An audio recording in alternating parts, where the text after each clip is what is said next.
Ginpatpat sang isa ka legal expert kag manunudlo sa Far Eastern University nga si Attorney Josiah David Kising nga hindi husto para sa international community ang pagdakop sang Estados Unidos ng Amerika kay Venezuelan President Nicolas Maduro. Sa interview sang Bombo Radio sa abogado ginpahayag niya nga wala sang kinamatarong isa ka estado nga mag-aresto sang isa ka lider sang lain nga pungsod bangod ginaprotektahan ini sang prinsipyo sang international law kag sovereign immunity. Matabo lamang ang pag-aresto kung mayara sang klaro nga permiso o kung mandato halin sa nagakaigo nga international body.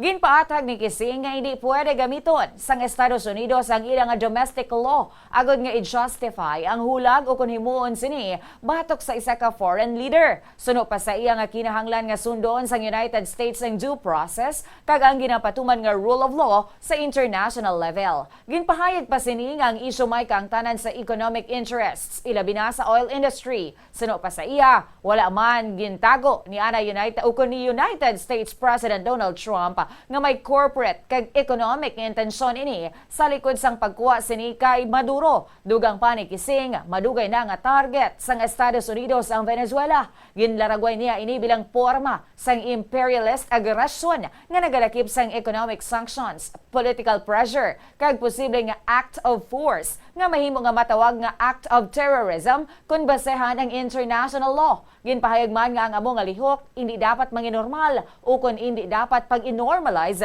bangod klaro nga paglapas ini sa lahi. Ginpanawagan man sini ang pagbutang sang mas dako nga pressure sa Senado sang Pilipinas kag sa iban pa nga mga institusyon sa international nga level agod masunod ang rule of law kag malikawan nga masundan ang kaangay sini nga hitabo sa iban pa nga mga pungsod. Lagi natin sinasabi na dapat may rule of law.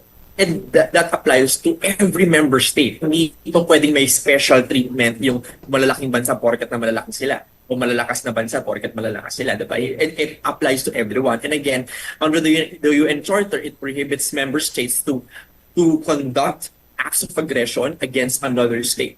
So hindi ito tama, no? Hindi ito nararapat. At in fact nga, even certain members of Congress ng United States have voiced opposition against this, even from the Republican Party, even from the party of the president himself. So this is a bipartisan issue, even in the United States.